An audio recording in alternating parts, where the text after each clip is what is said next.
Welcome to Documentary First, an inside look at a first-time filmmaker's journey. I'm your host, Josh Lindsay from the Movie Proposal Podcast. And with us is our first-time filmmaker, Christian Taylor. Hey, Josh.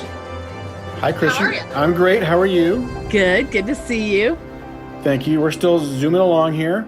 And also zooming with us is our research extraordinaire, button-pushing guy, Jason Rugg. Hey there. Hey, Jason. And back for more action is our executive producer, David Paterson. Hello, David. Hey. Hey, David. We had so much fun last time. We're like, why wait? Let's just do it again, right? Well, we sort of had some late breaking news that needed an executive producer perspective who has a little bit of film festival experience. Well, let's dive right in. Christian, what is the late breaking news in the film festival world? Well, we heard back from our very first film festival last night, and I am still reeling with a little bit of the rejection hangover, I have to say. We were not selected to be part of AFI Silver Docs in Washington, D.C., which I think is going to be an online screening in June, I think around June 17th. So that was the second film festival we'd entered, but the first one we heard back from. And the answer was a no. Do they give you anything beyond a no? No, it sucks so much. Wow. They just there were so many, there's so many great films and we're sorry you were not selected. We wish you the best. It's kind of exactly like your college, rejection letter. And the first one really stings. And the funny thing is I perseverated over this. I'm sure David was about to kill me for like weeks because I was like, we still haven't heard. It's getting closer. I think this means a no. And then I wrote them and said, I just want to make sure you're going to let us know because we have to figure out our festival strategy. And they wrote back and they said, oh, yes, there's going to be so many that we've accepted from Film Freeway, which is how we submitted. So then I got my hopes up and I was like, who does this mean? He's sending me a secret message that maybe we were selected. So, and then, the answer's no. So. But that's just part, you have experience acting, voiceover and regular acting prior to that. So you're not new to rejection. No, I'm not new to rejection, but this felt really, really different. And I'm processing why. I think, I have always known no matter how many film festivals we submit to, we're going to only get in probably to a small percentage. So far, let's say we've submitted to 65 roughly. So even, a 10% return on those selections is really a small percentage, small number of film festivals that we get in. Now, I think we'll be in more than that. But the question is, what is the quality of film festival we will get in? And so we shoot for the stars, we hope for the stars, but we have not been judged by a jury of our peers. So we know the film is good. We know it's moving to people. We know it's an incredible story. We've seen lots of emotional responses to our film, but yet it's never been in competition with any other films. So we have no idea how it's going to play in the marketplace and what people are going to think about it when it's judged by a jury of our peers. And so what I told Christian while she was kind of panicking, I sent her 2 lines. I said, stay the course and don't hump a horse. And she said to me, I don't understand what that means. I don't understand what that means either. And first of all, it means Dave's at least 3 drinks into his evening. But what it basically meant is, yes, it makes no sense at all. And that's what the festival process means. There are good films that don't get made, that don't get seen. My theory about this, which will be one of the bigger challenges for us, is a lot of festivals are going online. That will make their decision process different than it has been in the past. Why? Who goes online? Mostly younger people. Who go to film festivals? More older people than you think. It's generally an age group of, now you say the young filmmakers go to film festivals, yes, but film festivals themselves are supported by the community. And a lot of that community are people who are older that still like to go to the theater. They like to support film. The median age is 40 and above. So now that they know they're not going to be filling these theaters with them, they have to access those people that they normally won't. And guess what? People 50 and above, maybe not so much interested to go to look at a film festival online. So their decisions will be made on what's hot, what's controversial, what can we get out there, what can we promote to really get young eyes, who are the more active people online, to watch our festival. Now, down the road, they may go back to the traditional sense. In fact, they have to. Festivals will not survive online with the prestigious elements that they normally encompass.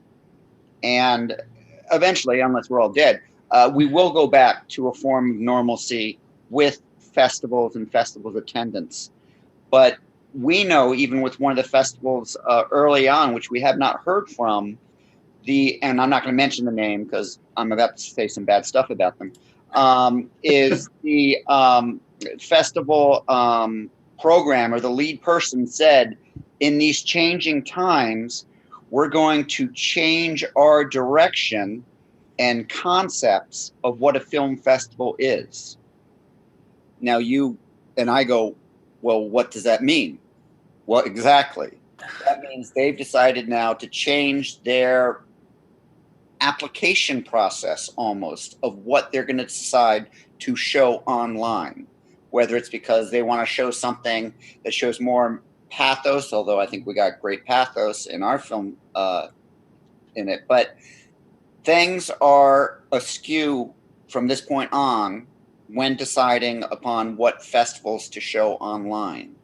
And the simple fact is, certain things look better on a phone or on a small screen than they do on a main screen. Our movie is something to be seen in a movie theater. Simple fact is, it's in all it's war, in celebration of war, celebration of humans, celebration of love, dedication, friendship throughout the ages. It doesn't look great on an iPhone. I'll be the first person to say that.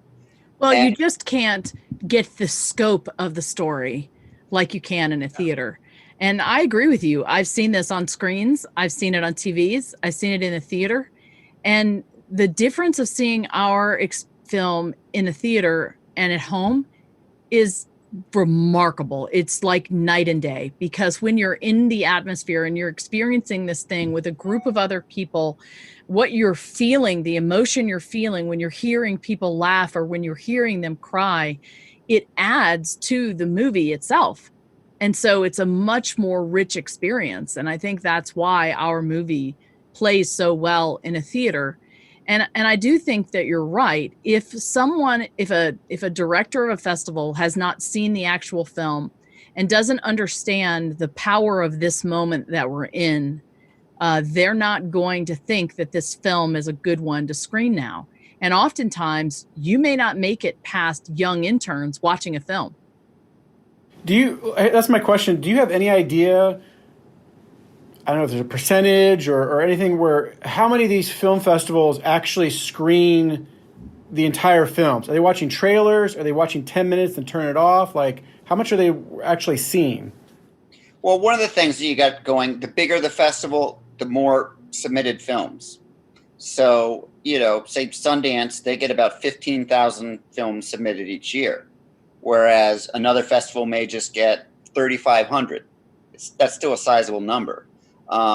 We are not applying to Joey Falcone's Backyard Barbecue Film Festival. We are submitting to big festivals that get a large amount of submissions. They promise you the film is watched in entirety, but I would say the majority of festivals just don't do that. They want to, but again, when you're talking about thousands of films, the general rule of thumb, and since I'm on the advisor for several film festivals, I know this for a fact, generally they'll watch the first, if it's obviously a short, if they don't get through your short, you're in a lot of trouble. But if they tend to look at the first 10 to 20 minutes of a film, and if they're not in it by 10 minutes, they're already against you. If they're not in it by 20, they may turn off the film. And the fact is, they're salesmen too. They have to convince the next level, because it usually goes through 2, sometimes 3 people to say, this should be in our festival. This is what we want to be in our festival. The biggest challenge is no one wants to watch 1,000 movies. So generally the screeners are kids, and I say kids, which is basically anyone 30 or younger, because I'm 112. But it's generally younger people, and actually college kids, or even young filmmakers who want to be participatory in the film festival because they know one way or another that helps them make connections down the road.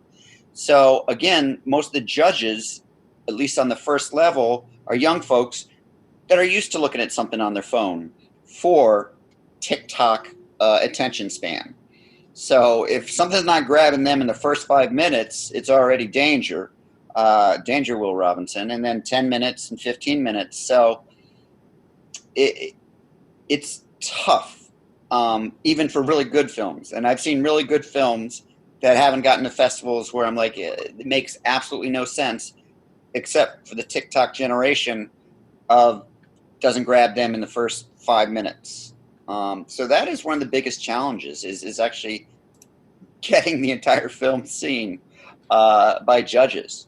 And, we used to say it got much more difficult over years at festivals simply because more people were making more movies, which is true. But that also means more people were making bad movies. So instead of having to look at 500 bad movies for your film festival, you're now having to look at 1,500 movies with 500 bad ones mixed in. So it is climbing a big hill. I've been married for 30 plus years, so I'm really used to rejection and no. So it doesn't. Thank you. I'm here all night. I don't take it as personally, and also I've done several films. So this is Christian's, first biggie, and so it stings. A no stings, absolutely. And I think too, and one thing that I've learned going through this process is every film festival has its own personality, its own focus, its own everything. And so depending on what message they want to be giving to the world at a particular time or how they want to be seen, depends on what films. It's not just, is a film good? Is it what our film festival wants to be showing? So there are lots of hoops that we have to jump through as a film to meet the metrics that a film festival may want. And we're not going to be screening or even submitting to a horror film festival, right? Because we don't fit.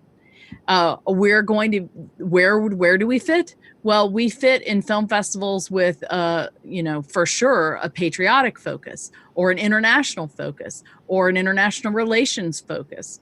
One where, they're focused on unity and love and peace and, good vibes and stuff like that. We're not gritty. We're not raw. We're not exposing things. We're not controversial.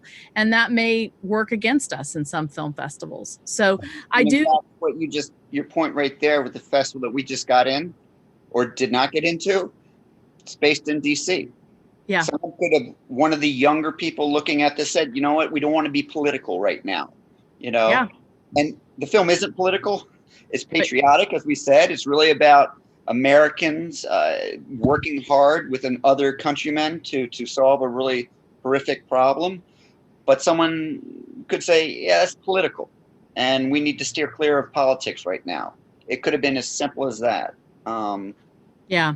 So, and at the end of the day, I will get comfortable with rejection, as we go on. It's the same in acting. The first few I did were torturous and it makes you want to quit and you never want to go again. But I have learned over time that it isn't necessarily, I learned as an actor, when I get a rejection, it's 9 times out of 10 has nothing to do with me. I wasn't tall enough. I didn't fit with the other actor. They want a man. They don't want a woman. It could be 101 things. I could look like the director's mother and he doesn't want her in the film. It could be whatever. And so I've learned over the time not to take that personally. And that's true here. I know that our film will be right and find its home in several festivals. The question is, my big question is, I have no idea where I fit on the spectrum. Can I compete with, bigger directors and people that have more of a resume than I have? Can I get into these film festivals that I'm shooting so high for? I don't know, but we'll find out. I have a question. Christian, you mentioned the word strategy, your film festival strategy. Beyond picking film festivals that meet your genre, don't enter a horror film festival. That's obvious. What else can you do besides just enter as many as possible? Right. Like, can you really adjust your strategy right now? This is why David has been so critical. So I had to then look at, where we go next last night, even before I talked to David today, or we talked through this on the podcast, because when you're developing a festival strategy, what we did from the beginning is we targeted where we wanted to come out, where we wanted our world premiere to be, or our North American premiere, or our American premiere, or our European, or our French, or our whatever. And a lot of the big film festivals have rules and regulations where if you've premiered somewhere else, you're not eligible for their film festival. And so before coronavirus, there was a requirement about a lot of them. Let's say Toronto. We really wanted to be in the Toronto Film Festival and wanted to be that to be our North American premiere. It's in September. And they have a regulation, David, correct me if I'm wrong, but it does have to be a North American premiere, correct? Which fest was this again? Toronto. Yes. So we knew that we could, get into one in Europe. But if we wanted to be in Toronto, we certainly couldn't be in another film festival in North America. Now, if we'd have gotten into AFI docs would have been comparable to getting into Toronto for a documentary. And so that would have been okay, and we wouldn't have needed to be in Toronto, right, David?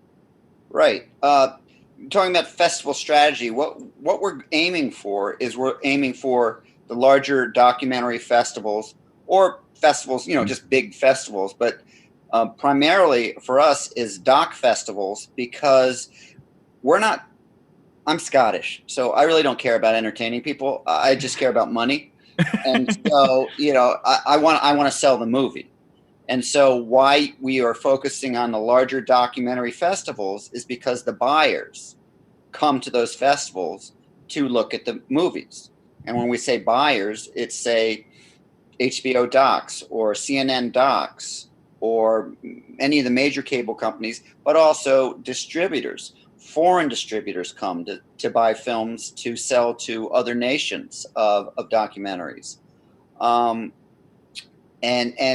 in our respect, companies that want to license properties for educational or like colleges and stuff like that, see properties that they see an avenue for. Since this has a historical basis, they might want to be able to go after the educational institutions, marketing and licensing.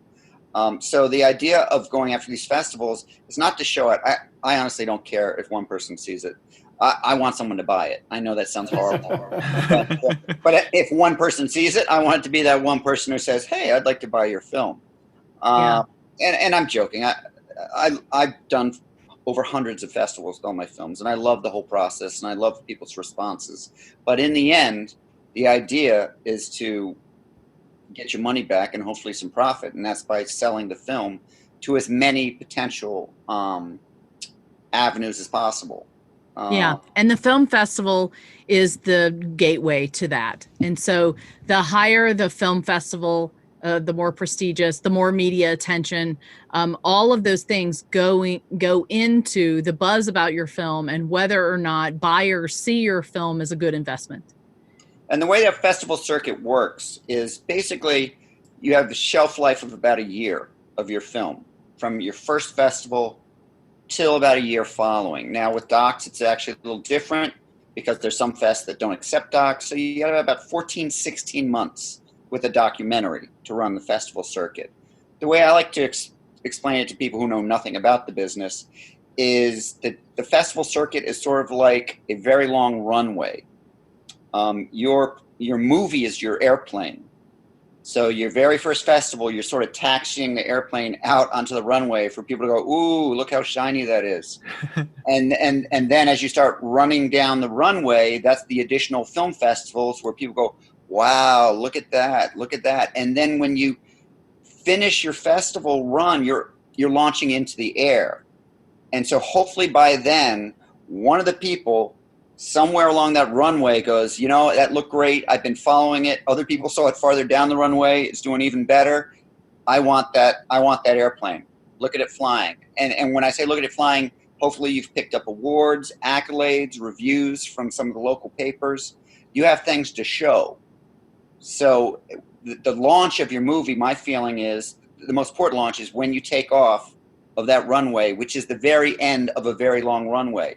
So we are just taxiing out, and actually, you know, our initial crowd, we got out there, no one's there because they canceled on us. So, you know, yes, we can be bummed, but we didn't get a chance to show off the airplane yet. So basically, we're just going a little farther down that runway, but we haven't lost any time or anything because we haven't started really the taxiing.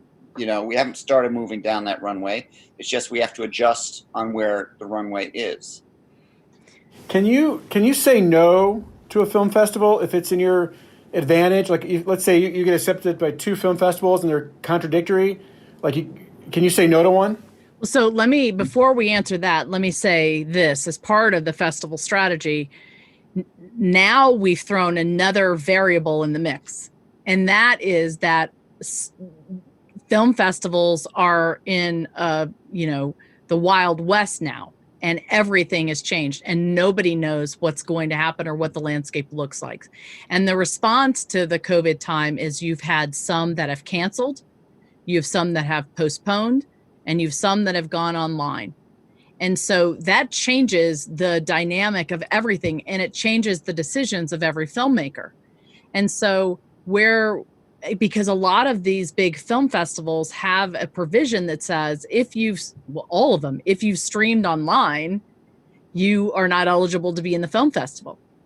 So that's going to cause us, we're going to have to think about that before we make decisions.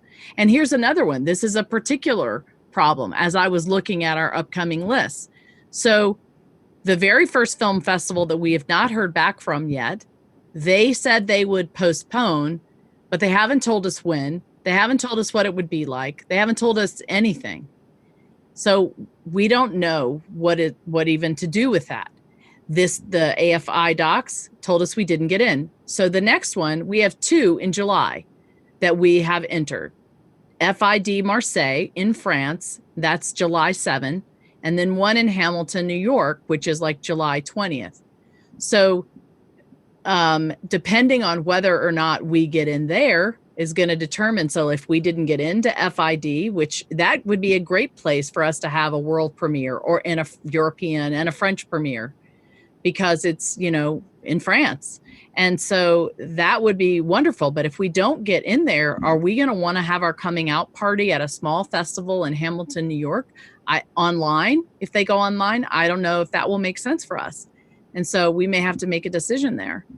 So, there will be larger festivals farther down the road. They go, where have you screened already? And they could just say, you know what? You've screened at a festival that's not of our caliber. So we're going to pass. And so we had the opportunity to we were invited to submit to Traverse City Film Festival, which was Michael Moore's film festival. We thought, well, if we don't get into AFI docs, then maybe our coming out party will be at Traverse City. That's a well-respected, high-caliber film festival. Well, they've canceled.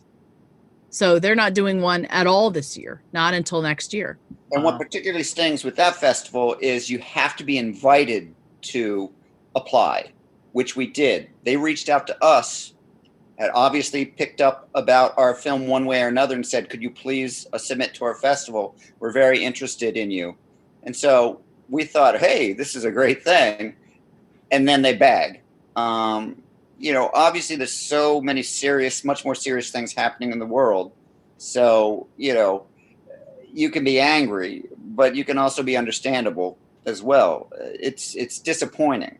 You can say we were robbed, but since other people were getting robbed of their lives, again, it's a very different world. But as an artist, it's very frustrating. Well, the question's going to be not only for me, but millions of filmmakers who are all in the same boat as I am. What does this mean for your film? What does this mean for your next film? Like, I mean, it really, just like it's causing problems with all over the world with not only with people's lives, but also with their livelihood, it's going to affect things. And we have no idea how that's going to play out. And we are going to have to make some decisions. And and that's why I'm so glad we do have David, because at least he has a clue. I have no clue and would never know how to navigate this. Well, I have a kind of steer the conversation a little bit differently.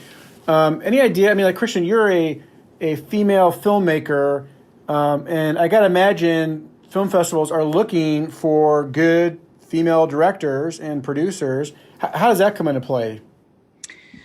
Well, there are some film festivals that when you fill out the application, they'll ask you, are you a first-time film director and are you a female? Almost everyone asks you that. So they do care about that, and they are looking for, some of them even have categories that you can enter for first-time directors. And so you have to pay extra for that. Like, so when you go to fill out your festival, you can enter it into different categories. Like, you can enter it into just the documentary category, or you can enter it into, maybe they have a cinematography category or a composer category or a first-time filmmaker category. But you have to pay for each entry. And so where we were given the option to enter as a first-time director or a female director, I did that.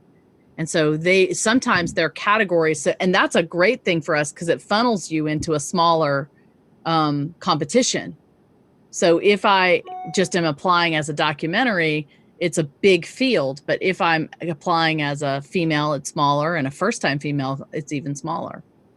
Yeah, I mean, that is one of the huge pluses for her. As an old white dude, I have no pull in the film business. Nobody wants to hear from another old white dude. So to have a female director, it's very important. A female director is what a lot of festivals are looking for, and that's the other thing that is the frustration element is when they look at your films, they also say, who would we bring, as a guest, possibly for panels, because that's always, all festivals generally have panels as well. And they want to let the local audiences intermingle with, filmmakers and go to these lectures, and the filmmakers talk about their experience. And, Christian's the gold standard, basically nowadays. It's a first-time female filmmaker who decided that, after she's done a lot with her life, to get into the film business. She's not a 20-year-old, you're 28-ish. And, but, she has life experience, which is very valuable to audiences, not just the filmmaking audiences, but the people that go to film festivals. They're like, wow, I want to hear this gal's story. It's an incredible story. And so now that you're losing that, one thing that I can say so far that I've seen with the film festivals that are going online, panels are not a priority. The priority is figuring out how to do this massive thing with showing the films. And panels, if they can put it together, they will, but it's not a priority. So again, she's going up against that, or we are going up against that. That since they're just going to be going online with the movie, it's really just going to complicate matters to have lectures, and even as simple as Zoom seems to be, to try to set something that up like that for a couple hundred or a couple thousand people to view online, it starts to get complicated. And has it come up from your end to say, well, hey, film festivals are hitting the pause button or they're going online, why don't we hit the pause button? Jump back on the film festival when it's back to normal. Our feeling, or my feeling, actually, I think our feeling is our film was about World War II. This is the 75th anniversary of the end of World War II. We need to try to take advantage of that. The simple fact is to say, oh, okay, well, we can do it next year. Absolutely. My feeling is we're ready to go on the runway. Is it going to be a bumpy runway to start? Absolutely. Yes. Well, here's the other thing. We've already invested, I do not know, I haven't counted it up, but we've already invested at least $5,000 in film festival entry fees. And so, if you pull out, you lose that money. So we're not going to do that. Right now, we have 2 film festivals that we still have to hear back in July. We have no film festivals we submitted to in August. The large majority of them are film festivals in September and October. We have a few in November and 1 in December. So, and all of those festivals have not weighed in about what they're doing because nobody knows. So nobody knows if they're going to postpone, cancel, or go online. And we are just going to have to retool every single time we get a new piece of information and figure out what's the wisest thing for us to do. If we don't, we may not have the opportunity to come out this year. Everything may cancel or postpone, or we may not get in. So we may not have the opportunity. And our first opportunity will be next January or February. Now, the interesting thing is we did get into one film festival in April, way before the coronavirus even hit. I think we were accepted in February, but it's the Beach City International Film Festival, which is a very small local film festival, which we're going to have to figure out what to do depending on what happens before April of next year. Oh, I see. You're in a film festival April 2021. Right. I see. Okay. So which you're hoping that you'll have premiered somewhere else before then. Right. So that's we just assumed, there are a few film festivals that are notable, that are high caliber, that we feel strongly we would get into before that, which is why I submitted. I didn't think it was going to be a problem, back in February. So I thought, oh, well, of course we will have had our coming out party by then. So it's not going to matter if we also show there. We will have premiered in North America and the United States and Europe and France. Maybe I was overthinking things, but yeah. So when we talk about festival strategy, literally we talk about this every day or every couple of days whenever we get new pieces of information. There's a film festival in Italy, and I think the film festivals are having trouble figuring out how to communicate with people. I looked at our spreadsheet and I realized there was a festival in Italy that was supposed to happen in June, and I'd never heard from them. Not anything, not we're going to postpone or whatever. So I went to their website, which is all in Italian, and tried to click it and make it English. It was still all in Italian. And I finally had to write them because they had made a COVID statement, but I couldn't read it. And so they told me that they were, I think they said they're going to postpone, but of course they have no idea when. The Maui Film Festival that was supposed to be in June said they were going to postpone, but they haven't said when. The Melbourne Film Festival that we entered said they were canceling until next year. So some of them are communicating, some of them are not, and some of them we'll just have to wait and see. But also even there's miscommunication because they're saying they've canceled, but they took our money. So does that mean that we're still under consideration for next year, or just, no, we canceled, we're keeping your money? I would think they would have to at least come and tell us that they're keeping our money and not considering us. It's... Well, Melbourne did. Melbourne said you can make the choice. We're canceling and you can get a refund. Thank you. Or you can stay in consideration and be considered for next year, which is what we did. Because we will not be screening anywhere else in Australia because they wanted an Australian premiere. And the one thing that we do have an advantage to is it is a documentary. Festivals are far more fickle with dramatic films and, just regular movies, as they say. They're much more demanding about premieres because in many cases they want to bring movie stars or television stars to the festival. So that's why they demand a premiere status, because that means they may have a better chance of bringing in some known talent to attend the fest. Whereas in our doc, it's history based.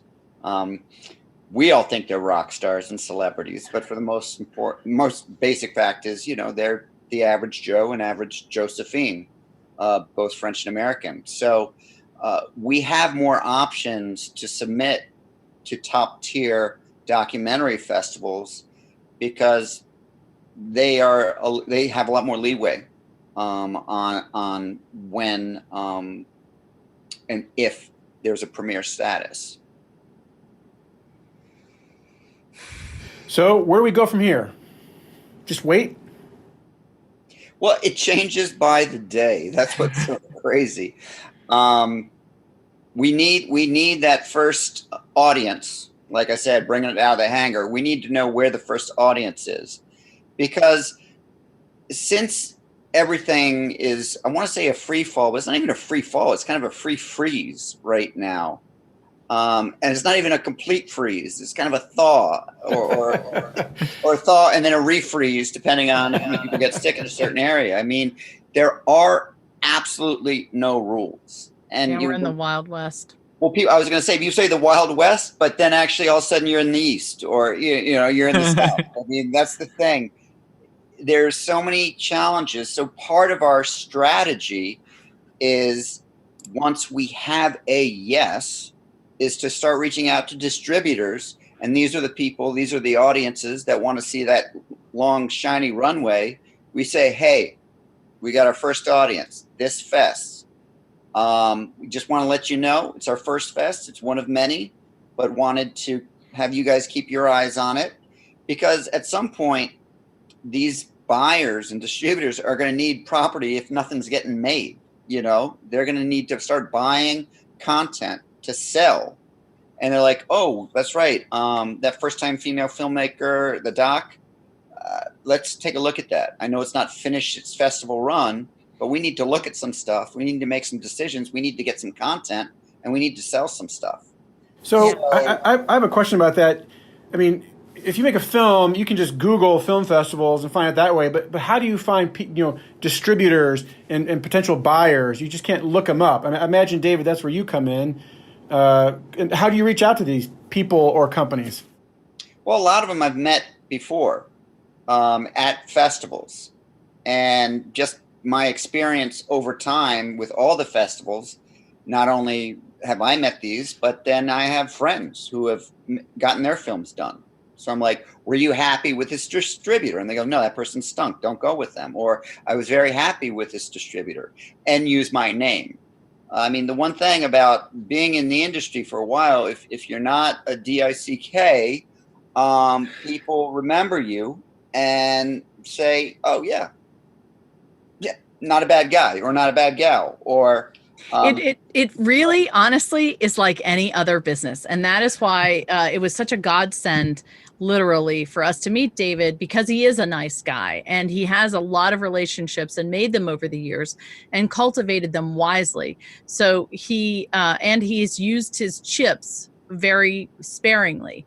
And he doesn't just invest in anything that he doesn't really believe in. And so fortunately, he really believes in me, and he believes in this film and the message, and he's able to willing to put his name on it and take it to the people that he trusts and says, look, you really need to look at this. And he's already done that. I mean, he's reached out already directly to people that he knows in the industry, and he'll continue to do that. But that's why it's so important for someone like me to partner with someone who's much more experienced and has more contacts in the industry, because it does come down to who getting your foot in the door. The film will speak for itself, but you do have to have somebody with inside knowledge, unless lightning strikes. So, asking specifically what are the next steps? Well, I did reach out to FID Marseille today and said, I did need to get an idea of when they were going to let people know their timeline, because they hadn't posted that anywhere. And I just said, I really feel like, again, I made a personal pitch about what a wonderful time it is and what a media, I think, opportunity it would be to bring this film to France during this liberation celebration year. I mean, the film festival that takes this film, particularly in France, when there are no D-Day ceremonies, and they celebrate their liberation from June 6th, actually it's from May, all the way through August, all over France, everywhere where battles happen. And so, it's a wonderful opportunity for a French film festival to show this film this year. And so I sort of made that plea to them, and we'll see what they say. But, that's what we're waiting to hear from next. I would love to get in there. It would be an amazing thing. So, well, it just sounds, this sounds, nobody wants to get rejected, and I have no doubt it stung, but it sounds like it's par for the course, and you don't want it to be too easy, right? You want a good story to tell. That's for sure. That's for sure. So, well, cool. Christian, is there anything else we need to know about what's coming down the pipe? We still need donations. We're scraping the bottom of the barrel. I still need to finish paying my editor. I also have to pay for some rights for things. And so we need your prayers for people's support and donations, if people can make them, for sure. And follow us on on the social media platforms. We're going to start putting up some exciting things for D-Day and Memorial Day and stuff like that. So, yeah, share us with your friends. Well, David, thanks for joining us again. We appreciate you as the executive producer and the other 10 jobs you have. So keep going strong. Thank you. All right. Yeah. And thank you for listening to Documentary First, where we believe everyone has a story to tell, and you can be the one to tell it. Bye, everybody.